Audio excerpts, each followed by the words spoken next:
Thanks so much for joining us here on this Thursday morning, Kentucky. And I'm Brooke Hash, joined by meteorologist Matt Breland, talking about what we had was a very chilly start to the work week and ending on a high note. Exactly. Yeah, we started this week off feeling like winter, and we're going to finish it feeling like spring. Still some chilly mornings, though. Temperatures are ranging into those upper 30s, lower 40s for us. 39 Seymour, 32 Shepherdsville, 38 near Hodgeville, and 41 for you folks near Mumfordville. Satellite and radar continuing to stay quiet and dry for us this morning. A few small passing clouds lingering in our skies, but that will quickly fade away just as we head later on into our morning hours. By 12 p.m., those temperatures ranging in between the mid and upper 50s. We'll see the lower 60s start popping up from time to time throughout our afternoon as well, as we continue to stay quiet and dry. Cooling back down into the upper 30s, lower 40s. To start off our Friday morning, I am expecting an increase in clouds just briefly throughout the later parts of our Friday morning tomorrow, and some of those clouds could bring in a few small isolated showers. So that's something we'll talk about here in a few short minutes. Hopping on the school bus soon, temperatures will be in the lower 40s, plenty of sunshine, and on your way home, temperatures into the lower 60s with just a few small passing clouds. Now, we've been calling this weather whiplash. Tuesday morning, we had temperatures at 27 degrees, and by Saturday afternoon, we'll have temperatures at 72 degrees. So quite the switch up for us weather-wise. We're going to have all the details about that coming up here in a few short minutes. Here's an update on traffic this morning. I-65 just off the Waterson headed northbound into Louisville Metro, staying slow this morning. Also, the Waterson just before you merge onto I-64 eastbound, looking slow as well. I-64 just out of the Louisville Metro headed eastbound, also staying slow this morning due to morning rush. We'll continue keeping you updated on traffic. Brooke?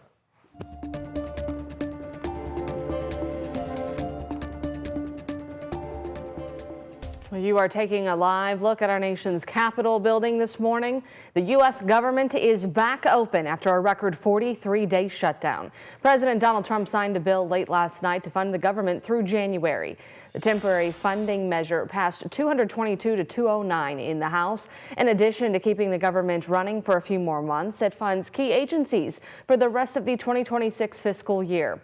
Our Gabriel Gonzalez and photojournalist Hayden Sorgenfryer are live at Aldi International this morning with what we know. Gabe.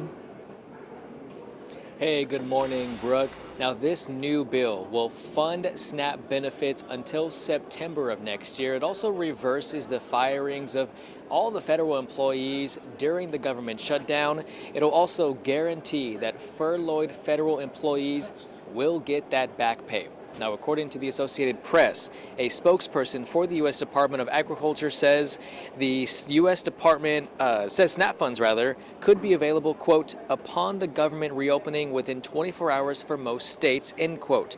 As for the people who are traveling here at the airport, the AP also reports the Department of Transportation and FAA said the top 40 airports will now only see a 6% reduction in flights.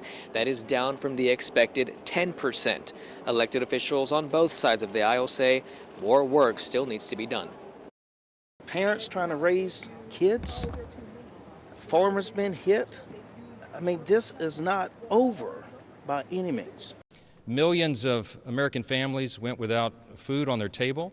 You had millions of Americans stranded in airports with their flights canceled and delayed. According to CNN, 650,000 furloughed workers have been ordered to return to work. And with that vote, 8 Democratic senators broke with their party and voted to reopen the government. Now, the deal does not fix what the Democrats had been fighting for, which were an extension of the Affordable Care Act subsidies. Now, Republicans have promised a vote in mid-December, so just next month to revisit that. I'll have more information in the next half hour of GMK of what that means if you use the Affordable Care Act. Brooke? Gabe, thank you. The end of the shutdown could also be the start of a nationwide hemp industry shakeup. The funding bill includes new language to regulate THC and hemp products. It caps the content at 0.4 milligrams per container, effectively outlawing popular CBD and hemp products currently sold across the country.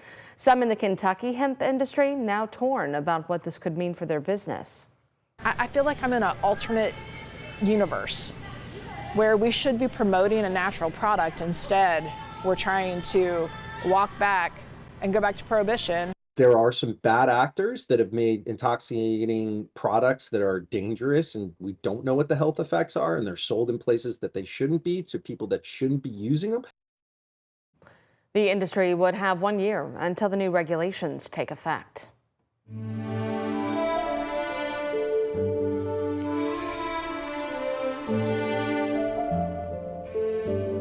Every one of these names is a circle of family, friends, stories that will forever be unfinished.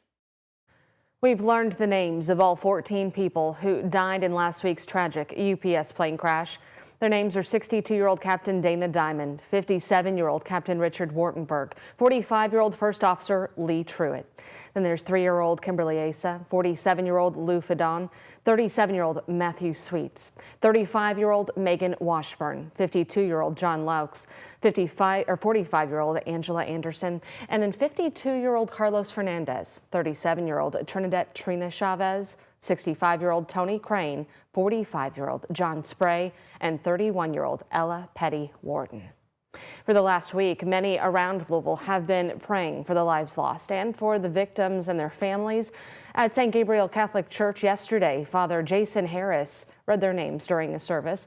He said there is no official area for the community to mourn, so he's noticed more people coming to church to pray. Father Harris said this tragedy also impacted his congregation, as many of his church members have ties to UPS.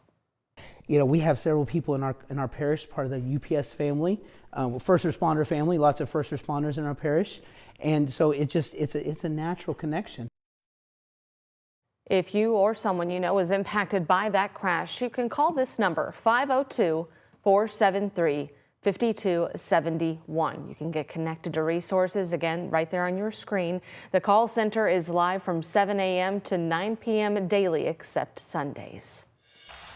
And we do have new audio from an air traffic controller in Honolulu just hours after that deadly crash. The flight was bound for Honolulu, Hawaii, and in that audio, the air traffic controller expressed her condolences for the loss of Flight 2976. UPS 68 heavy test. Yes, ma'am. It's hard to find words to say on a day like today, but we definitely feel the gaping hole where Flight 2976 should be parked tonight.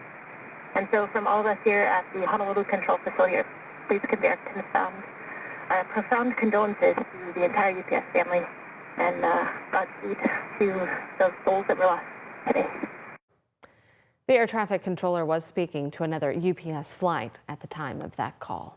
As we continue to follow this story on air, you can also stay up to date on all the latest developments by downloading the free WHAS11 app and watching along or going to WHAS11.com. In other news, LMPD arrested a man in connection to a bar shooting that happened last month in the Russell neighborhood. LMPD said they arrested 45-year-old Chaz R. Ross in connection to the shooting at Double Deuce Sports Bar and Grill off West Broadway. It happened back on October 18th. 2 women were shot but survived. Ross is charged with 2 counts of assault and possession of a handgun.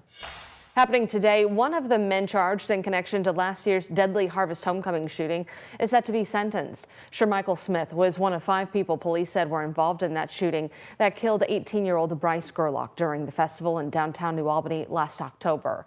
He faced several felony charges, including conspiracy to commit both aggravated battery and armed robbery. An initial murder charge against him was dropped. His sentencing is set for 1:30 this afternoon. We put out a call to action, and you answered in a major way. WHAS11 just wrapped up a day-long telethon to benefit the Dare to Care Food Bank and thousands of our neighbors struggling to put food on the table.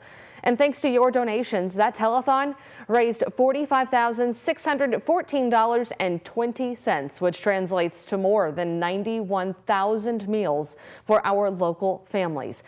Your donations help Dare to Care purchase and distribute food directly to those who need it most across Kentuckiana. And if you'd like to continue supporting families, you can go to our website, WHAS11.com. $1 equals 2 meals. So every gift makes a difference. And happening today, Dare to Care is hosting its 2nd annual Bobby Ellis Food Giveaway. The event honors the legacy of the Louisville 9-year-old who died of malnutrition at his home back in 1969. His story inspired the founding of Dare to Care, and that giveaway starts at 4 this afternoon at the historic Calvary Baptist Church on South 28th Street.